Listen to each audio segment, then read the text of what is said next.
going to be the Draven Ash lane instead, and the Camille will be going topside. So there is almost no more power you could have in a non-Callisto lane. Grubs, though. I mean, every time we show this mid lane, I hold my breath after what happened last game. Yeah, I expected this one to go the way of Faker, but actually towards the end it does look like Showmaker getting some extra chip damage as Faker's backing away. Yeah, he's got plated steel caps and trying to heal through until she gets some items here. Lucid's going in there. I mean, Faker nearby, and immediately Lucid's just essentially going to have to flash over the wall here. Nearly going down as well. Say he's thinking about going very deep for that kill, but he's going to elect to push him away. Big fight here over the pubs, as Showmaker this time is going to manually input that emote, and Zeus is going super low. Over the wall goes Showmaker, as he's still alive. Zeus surviving for so long, and now Faker a big opportunity to potentially turn this one around. As Showmaker also extremely low, the permafrost does come in. But now the gold card off cooldown. They want to go for Faker, but guess who's here? It's Keria! He makes his way into the play as the Guma ult also sails wide, but this is still gonna go the way of T1 after all the shenanigans, as Showmaker also will bite the dust. Right, trouble as I expected, but meanwhile, Aiming and Kellen getting some big value here. Lucid is trying to come up. Every time I get that, like when I'm full out, I'm like, why still pick it up, you know? I'm glad like, Faker's just like me, man. I need to deny this 2.5 minutes in the future when Lucid gets low.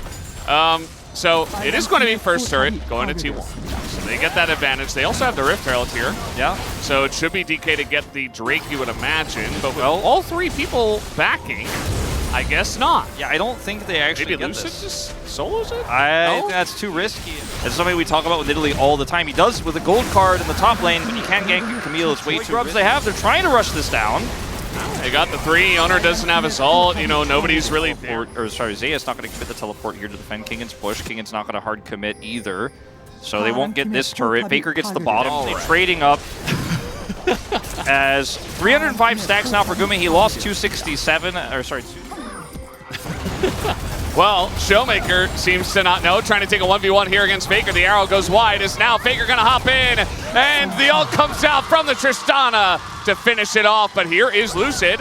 Over vision, so Faker just gonna flash away, and now with Keria nearby, he will be saved. That's the second time Keria gets there right in time to save his teammate. So this... Meanwhile, mid lane, Aiming in a bit of trouble, but he does have some teammates nearby, and Zeus to overextend down. They don't have anyone to tank this. I mean, this is what I was talking about. There's no tank. They don't have anyone, like not even an Aatrox. Yeah, I mean, no Leona. Really, really rough, and Owner is coming over. Keria's about to have his ult back. Owner has flash, so trying to deny him entry into the pit is so difficult with the lack of CC they have. Kellen doesn't have ult either from the previous play, so Owner could have just as easily walked up flash smite. It's a 50-50. You don't want to take that against T1 at this game state. And that's another turret gone, so you commit up.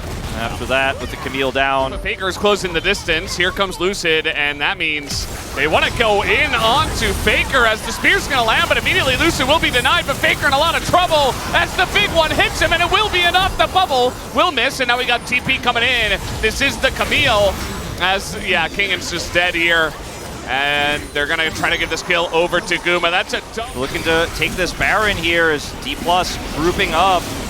Oh, Showmaker, oh, he's going to get flashed on by Owner. Excellent play with the Arctic Assault flash. That's immediate. Where are you going with it? Are they going to get here on time? They look for Keria. He just flashes in, and now the ult comes out, and there's no entry for Lucid to make it into the pit. No hope of a steal. The arrow going to be thrown in. Showmaker wanting to keep this game, this fight alive for the side of DK. That's another gold card as they are going to push them into the west side jungle. Gotta be so careful about chasing through here, though. Zeus has his ultimate. Woo!